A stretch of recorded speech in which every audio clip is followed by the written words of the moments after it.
Thank you for coming on a Thursday night. I really appreciate it. And this is actually my 7th novel. The gentleman in front has read all of my books, yes, from the very, very beginning. I started writing, I guess about 11 or so years ago. I was a stay-at-home mom. I had left my job to stay at home with my children. We had just moved to Alpharetta, and my children were really good sleepers. Of course, I told them in infancy that they had to be. And so while they were taking their naps, I just decided like an idiot to say, oh, I'd like to write a book, because I'd always been encouraged to write a book by teachers, etc. And I literally just sat down one day and started writing. I'm a great believer in that. I think it's a Confucius says kind of thing, the longest journey always starts with the first step. And I had spent years and years telling myself that I couldn't write a book, because if you go into a bookstore, you see all these really thick books. It's lots of words, lots of pages, and it's daunting. It's like saying you need to clean your house, and you open your closet, and you're like, oh, I can't do this. And that's how it always felt. And I think a combination of age and motherhood kind of told me, the only way to fail is not to try. And I literally sat down and wrote that book during nap times, one sentence at a time, and that sentence became a paragraph and a page and a chapter, and eventually I had a book. So in other words, I really didn't decide what I wanted to do when I grew up until I was 30. I'm only 31 now, but I age slowly.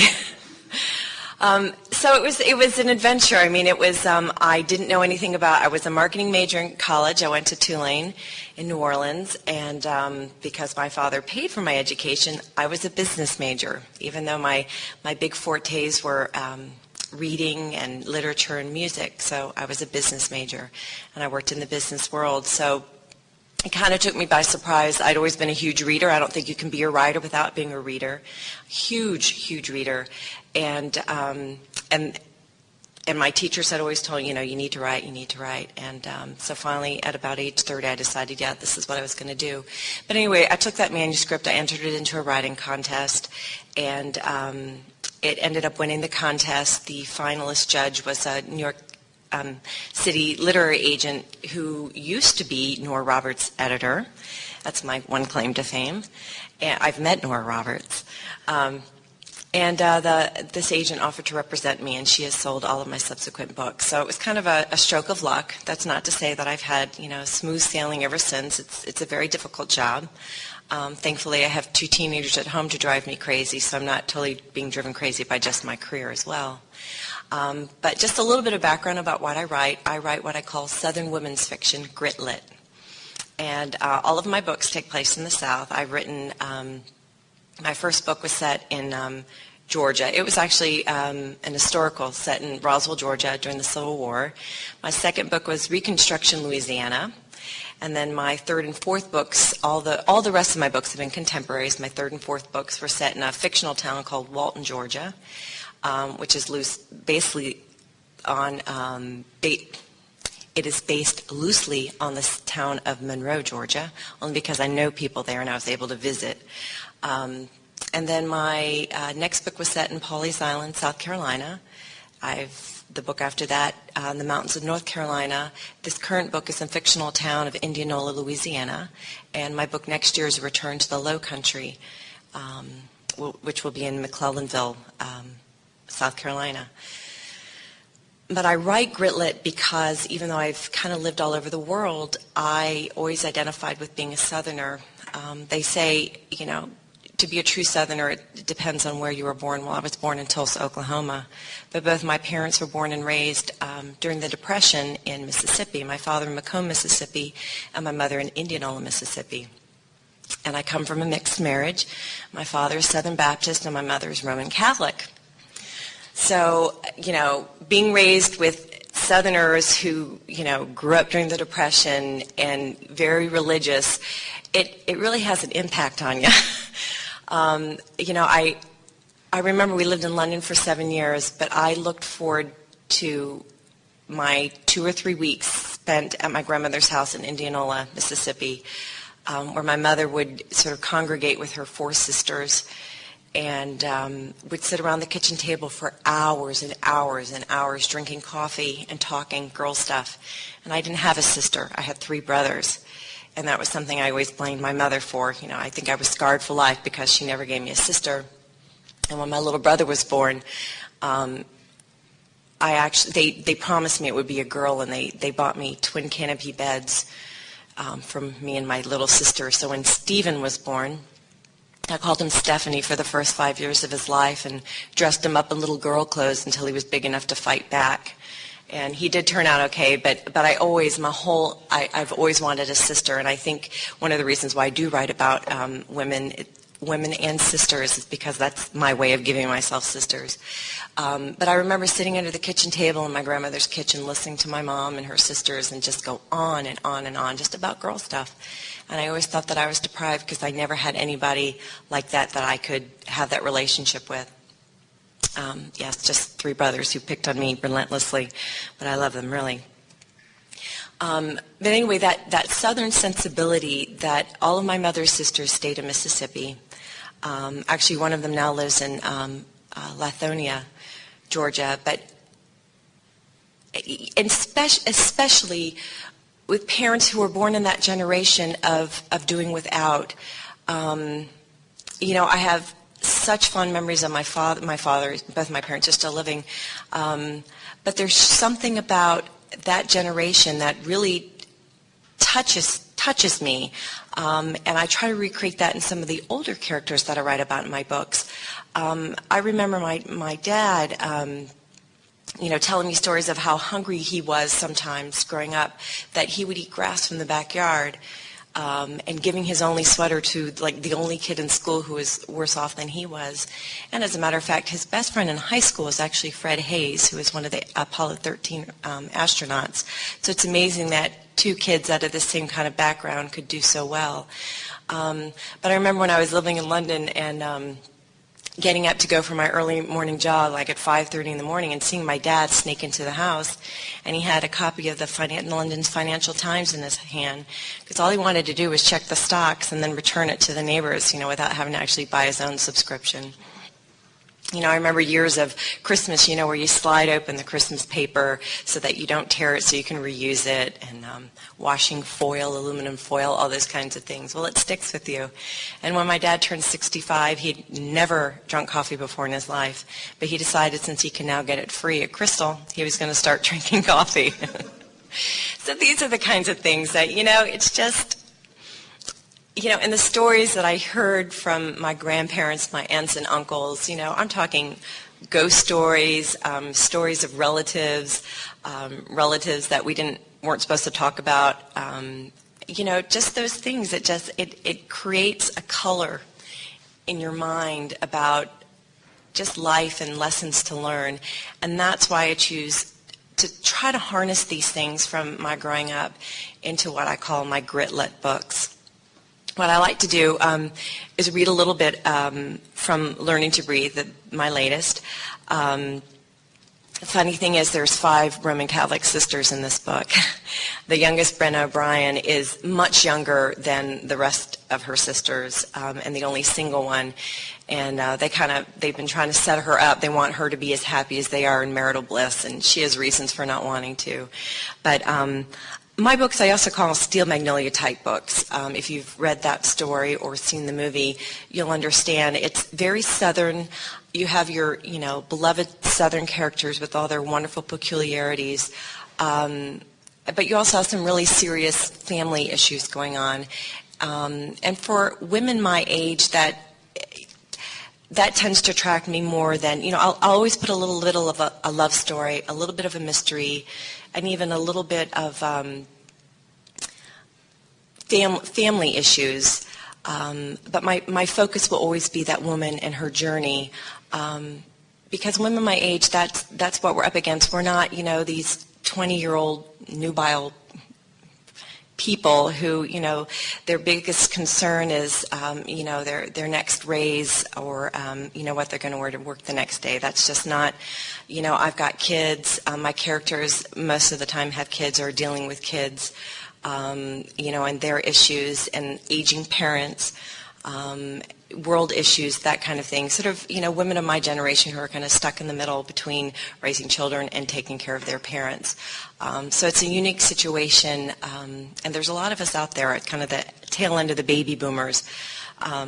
But anyway, so I write Laugh While You Cry Southern fiction. If you don't laugh and if you don't cry in my books, then I haven't done my job. But most of my fans will say that I've made them laugh or cry. Well, except for the guy fans. There aren't that many. A lot of Thank you. So what I'm going to do, I'm going to read from the beginning of this book, which sort of sets the stage where Indianola, Louisiana is. The main character, Brenna, she runs an historic movie theater. As an aside, I'm a card-carrying member of the National Historic Trust. I love old buildings, and all of my books always seem to center around an old house. But in this book, I chose to do an historical movie theater, and she's running that. She's struggling with it. She's losing money and really struggling. But she also collects old letters that have never been opened, war letters that have never been opened. She prefers never to open them. She likes to wonder what could be in them.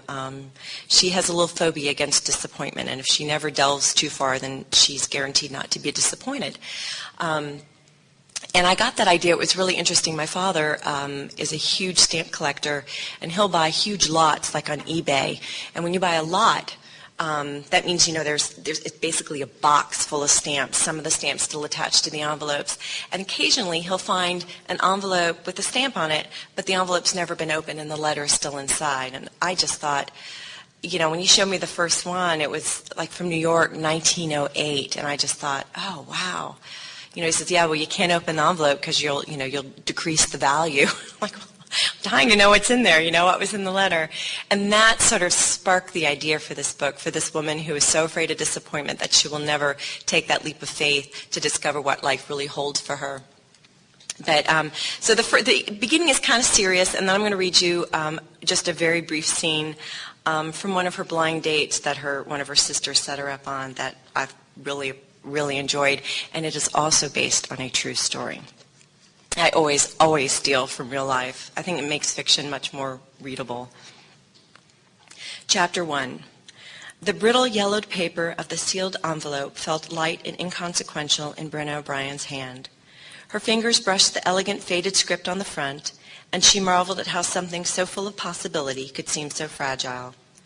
Closing her eyes, she considered her 33 years for a moment and realized how much her life resembled the unopened letter. Unfulfilled possibilities and potential disappointments kept safe inside the heart of a woman who dared not lift the seal. Slowly slipping the antique letter back inside the acid-free sleeve of her scrapbook, she closed the cover and turned toward her dresser. She slid open the top drawer, listening to the rustle of 42 silver chains shimmying against each other. Recalling her date the previous evening, she fingered through the pile of chains, then pulled out her St. Jude medal and hung it around her neck. After last night, the patron saint of hopeless causes would be her constant companion. Blotting perspiration from her forehead with a tissue, she grabbed her purse and headed for the door of her small apartment inside the large antebellum home she shared with her landlady and 2 other tenants. Downstairs, she taped a note to Mrs. Groden on her apartment door about her non-functioning air conditioning unit, then continued out the main door of the old house. She blasted the air conditioner in her bright yellow VW Bug as soon as she started the engine, half-heartedly wondering if there was a way to fit in the back seat to sleep. Pulling out onto a Magnolia Drive, she drove the 4 blocks to her sister's store, passing the neat shotgun cottages and pastel-colored houses lined up like little old ladies dressed for church that define the town of Indianola, Louisiana. Fat bundles of pink and red blossoms hung heavily from the crepe myrtles that filled the median on Main Street, creating a backdrop to the old shops and restaurants that lined the sidewalks on either side. She waved to people she had known all her life as she drove past the library, Indianola Elementary, and the house she'd grown up in and where her eldest sister, Kathleen, now lived with her family. It was unremarkable in its familiarity, a pleasing frame around the picture of Brenna's life of nothing special. Except for those 2 brief years after she turned 16 and her world had shimmered with possibility, her life had become as simple and uncomplicated as a slice of white bread. Perhaps this was her penance for sin committed by her birth, but weighing it over in her mind as she did so frequently, she always came to the conclusion that this was the life she was meant to live. She had learned well the lessons of Catholic guilt and atonement on her father's knee, and it was now as much a part of her as breathing. Okay, now for the light touch. Okay, Brenna's father was the postmaster in Indianola, and when they tear down the post office, they discover a box of letters that had never been delivered. They were addressed to an old man, actually to a World War II soldier who's now an old man in the town. His son, Pierce, has come back into town to move him into an assisted living home, and Dr. McGovern has asked Brenna to read the letters to him. And in reading these letters, a secret from the past is brought forward, and it reaches into Brenna's life today and affects her. But Pierce and Brenna had dated many, many years ago, and he's come back to put his father in the assisted living home. So this is just the moment. She's just come back from a date, and she's sitting out on the front porch, and he walks by and stops by to talk to her. And she offers him iced tea, and they're drinking it. Within minutes, Brenna reappeared with 2 tall glasses, wedges of lemons impaled on the edges. He avoided touching her fingers as he took the glass from her. Gingerly, she backed up onto the other end of the swing, careful not to spill her drink. He smelled her perfume first, then noticed the silk shirt and skirt and gold earrings. "Have you been out?" She didn't look at him, but kept her gaze focused on the swaying mimosa tree, its leaves brushed by the breeze just enough to show their white undersides. Free to stare at her, he watched as her cheek curved into a smile. "Yep, just got back from another date from hell." "Anybody I know?" He took a sip of his tea, hoping it wasn't Dooley. "Jim Venable, but everybody calls him Schmott." He raised an eyebrow, the name completely and happily unfamiliar to him. "Schmott? What kind of nickname is that?" She tucked her feet under her, showing her toenails in chipped pink polish, and faced him, her green eyes catching the light. "That's what I asked, then wished I hadn't." She took a drink from her glass before continuing. "It seems that while he was on a trip to New Orleans with his buddies, they took a streetcar ride down St. Charles Avenue just for fun. Well, that's what he said, but it was probably because they were 3 sheets to the wind and couldn't find their cars." She pressed the side of her glass against her cheeks, then turned her face into the wind. "Jim apparently thought it would be a good idea to stick his head way out of the window of the streetcar. When it collided with a lamppost, that's the sound it made." Schmott? Yep, Schmott. And that pretty much sums up my date tonight. And that really happened. Not to me, a guy I dated. And his name, that wasn't really his name. I did change that. It was Jay Cottingham, but, we're not. But anyway, so that's sort of, I think life is very much, you've got the serious parts that you have to deal with, but I think if you have a sense of humor, you can pretty much face just about anything. And my characters, I always create them, they're flawed. They've got baggage. But I always give them a sense of humor, and I think I try to make sure that comes out, because I think reading something really dark, especially in the world's climate today, I like to put a little bit of levity into it, so I try to do that. So you laugh while you cry, gritlet. I guess that's the best way to sum up what I write. But I'd be happy, if anybody has any questions, I'd be happy to answer any. I'll try to answer them as best as I can. Oh my goodness, who don't I read? Oh gosh. Well, my favorite book in the whole world, of course, is Gone with the Wind, Margaret Mitchell. I've probably read it 17 times since I was 13. As a matter of fact, the ringtone on my phone is the theme from the movie. I know, I'm embarrassed. And there's a lot of other books. I love Dinah Gabaldon. I don't know if you've ever read her nice, huge, great books. She is a fabulous writer. And she writes time travel Scottish historicals, which sounds kind of odd. And I thought it was odd when my sister-in-law made me read that first book, and I couldn't put it down. It was so fabulous. And right now I've discovered I love Anne Rivers Siddons. I love Pat Conroy. I've just discovered Nelson DeMille. Love him. Great writer. And if you notice, I really like the really big, thick books. When I was in high school and lived in London, I'd have to walk to the Tube every day, and I passed a bookstore. So I always had a book on the train with me, and I always went for like the Jeffrey Archers or the Susan Howiches, those big family sagas that were so big in the 80s. That was my thing. I loved to really get into it. And there's a book called And Ladies of the Club by Helen Hoover Stantmeyer.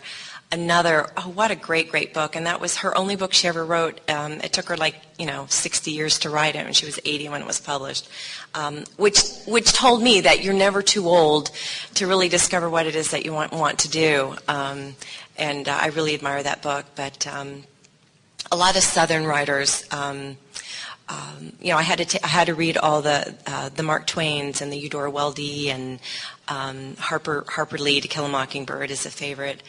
But I read wide and pretty much everything you put in front of me. So, and it's hard to nail down a favorite now, but because I read so many different things. But and right now, what am I reading right now? Oh, I'm reading just a chick lit book every once in a while. I'm on deadline right now. I have a book due May 1st, so I have to get something really just bubblegummy. And so I'm reading Bergdorf Blondes by Plum Sykes, which is totally different from what I've ever read before. So it's fun. I enjoy reading just about anything. So backs of cereal boxes. When you're writing, would you say you're more like a classical musician and that you write from structure, or you're a jazz artist? Definitely a jazz artist.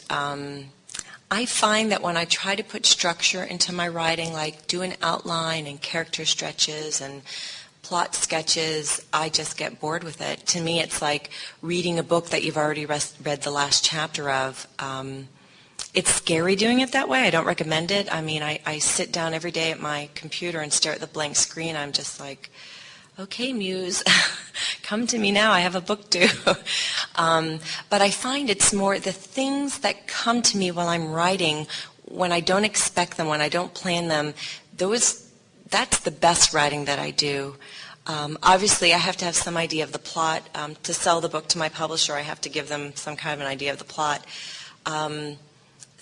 So when I'm writing those planned parts, it's not as exciting to me, and I try to get through those as quickly as possible. And it's always the spontaneous stuff that just thrills me and makes me want to write, and that's why I do it. It's harder that way, but it's definitely more thrilling. Not always. In The Color of Light, that was more of a mystery of any of the books that I've written, and I honestly did not know the ending until I was about 3/4 of the way through the book. It hit me what needed to have happened. And it was funny, I must have known it subconsciously because all the clues and everything were already there. I didn't have to go back and do anything. It was amazing. But I think that stems from being an avid reader and reading really great authors who really know their craft. If you do a lot of reading, that pacing and plotting just seems to come. It seems to be an instinctive thing for them, and it's a great teaching tool. I honestly do not think you could be a writer without being a huge reader. I was just wondering, because I get that question a lot from writers. Okay.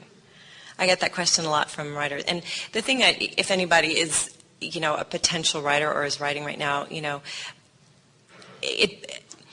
I really hesitate to answer questions about, how I do it, because it's such a personal thing. I know people that outline every chapter, every scene in every chapter, and I mean, that would so kill it for me, but I'm not going to tell anybody that's the wrong way. If it works for you, if that's how you get your book written, then do it, but I figure I've done 7 novels the way that I've done it, and, have sold them well.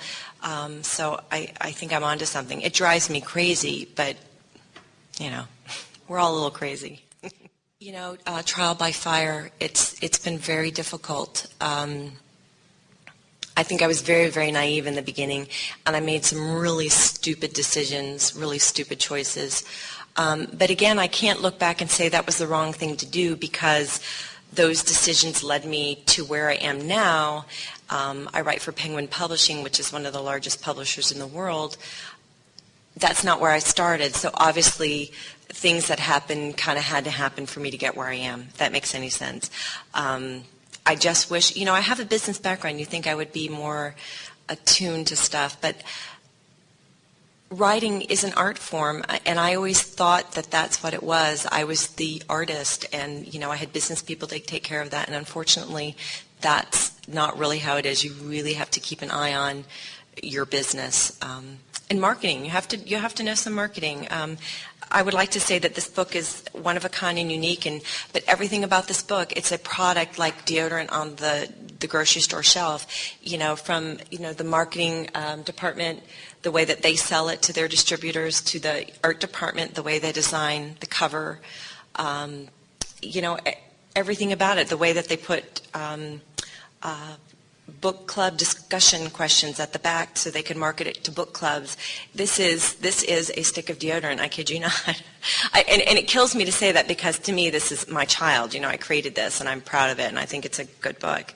But yeah, so there's, especially now, I don't think it was this way in the 80s, but now the publishing world is a huge, big business. It's all about the bottom line. And I wish I'd known this when I started, but you learn. You live and learn. It's funny because my next book doesn't really rear its head until I'm finishing the current book. So, I'm only one book ahead of myself. But I also just sold a 3-book series, sort of a paranormal mystery series set in Charleston. So that idea just popped up at me. We were in New Orleans before Katrina, and this wonderful idea hit me, like, oh my gosh, look at these beautiful old houses in the historic district. I want to write about it. And then Katrina happened, but I'd already written 3 chapters, and that's why I changed it to Charleston, because I love the Low Country. I love Charleston. Like I said, my next book that comes out in the spring, The Memory of Water, is a return to that. So that was kind of weird. Just sometimes when I visit places, an idea will spark. But usually, like right now, I'm starting to get little fuzzies. Really writing to me is a lot like I would imagine a psychic channels other people. It's very odd, but I just start getting those little voices in my head when I'm finishing up a book, and so I don't know if I have more books in me now than ever. And I can't say it's gotten easier. No matter first book or the last book, staring at that computer is the scariest thing I do every day, and it never gets easier. I would if I didn't have 2 children and a husband who travels, so I do it basically whenever I can. A lot of it in the car and carpool line, waiting at golf tournaments, at the horseback riding rink, stuff like that. So I live with my laptop. It's always with me.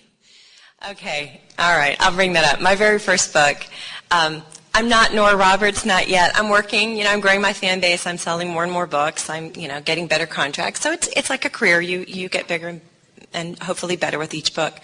The first book I wrote, the historical set in Roswell, that, I have to say, that was my most favorite book to write, only because I didn't have a deadline. I hadn't sold it when I wrote it, which gave me all the free time in the world to just polish each word, each sentence. Again, it was Civil War, so I went to Civil War reenactments. I went to several. I brought my kids. It was a family affair. I read the memoirs of General Sherman and about 4 or 5 other nonfiction books about the Civil War, and because I really wanted to be knowledgeable, it was going to be an historical fiction book. Well, when I won that contest, my agent said, if you put a romance in it, I could sell this as an historical romance and you'd have a much bigger market. And, figuring she knew what she was talking about, I did. I rewrote that book and I changed it. And it was still heavier on plot than the romance. I did put the romance in there, but it wasn't, Sweet Savage Love by Rosemary Rogers. And I know y'all have read that book and you're just going to deny it. That's okay. But I read that book when I was in 8th grade, I think it was. And, so it was still, it had like really great chunks of history in it, and I loved it.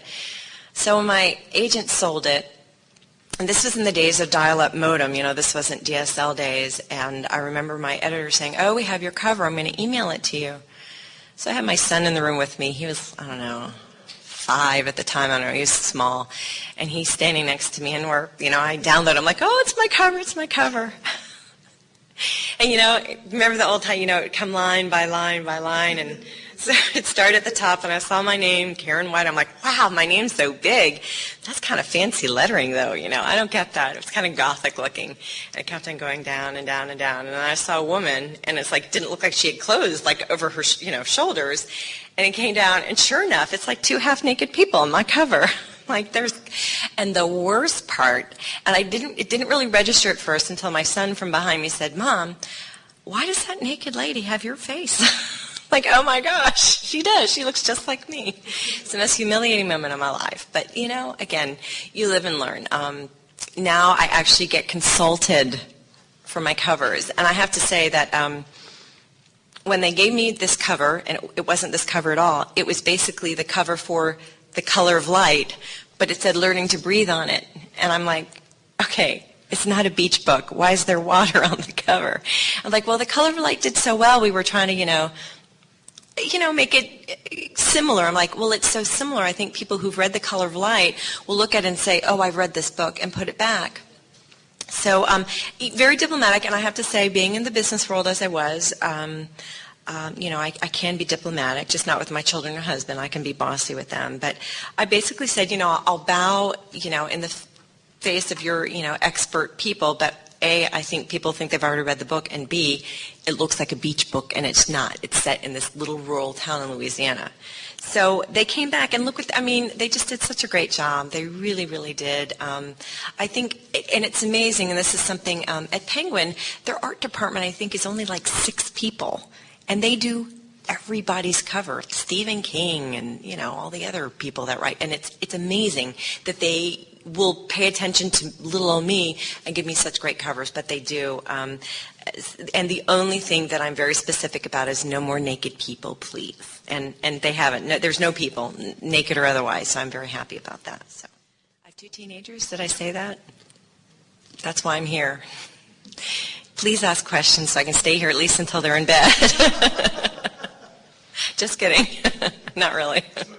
You know what? Yes, my daughter, who actually, she turned 15 today, she types about 80-something words a minute, and she actually did my mailing for me this time.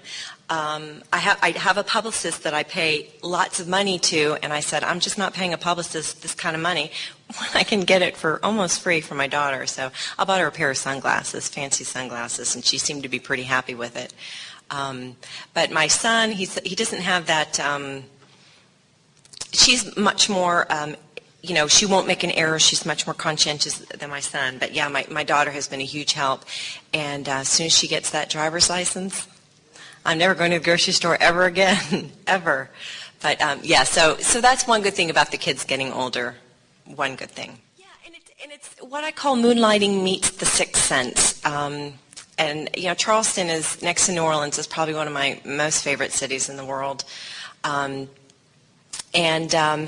main character is a realtor. She specializes in historic real estate in Charleston, although she hates old houses because she sees dead people, but she's in complete denial about it, and she will pretend, whatever, and deny it. And sort of her counterpart, he is a true crime mystery writer who's very laid back, and she's very uptight, and he's the complete opposite. But anyway, she inherits a house from one of her clients, an old house on Trad Street, which is a very beautiful area in Charleston, south of Broad Street, very desirable, and it's this rundown house, and there are certain requirements about this house before she can sell it, and she can't wait to sell it. But in the meantime, this author appears. He is actually writing a story about a murder and disappearance that happened in her house in the 1920s that, unbeknownst to both of them, is related to something that happened right after the Civil War. So there's going to be flashbacks to, 100-something years before, because I love that historical stuff. I try to stick it in wherever I can. And but it's also a Karen White book. In other words, the main character, she's 39, single, and very, very aware of that. She has issues with her mother and issues with her father, and she just has a long way to go. She has a lot of baggage. So over 3 books, I'll have a lot. She has a lot of baggage to deal with, so that'll be fun. And I'm really, really into writing series. My 3rd and 4th book were related. It was set in the same characters and same town. Just the 2 leading people were different. And so many of my fans just said, we so love revisiting this town and these characters. And it is, when you write a book, you really get involved with the characters and you really come to love them like family, and you miss them. When you read a good book, you miss them. And when you finish that last page. So this was a deliberate attempt on my part to, make it easier for me to write books 2 and 3, because once you have the setting down, you have your characters down, it does make it a little easier. But you can get a little bit more in depth. It's kind of my way of writing those real big, thick family sagas, but doing it in a way for the shorter attention spans of this era. I don't know when the first book is called The House on Trad Street, and it might be out in the fall of next year. So I might have 2 books out next year. So I'm moving away. I keep on asking my family to move out for 2 months, and they're looking at me like, ain't going to happen. So I'll have to think of something. Anybody else? No, that's it? Well, good. Thank you, everybody, for coming. I do appreciate it. Thank you.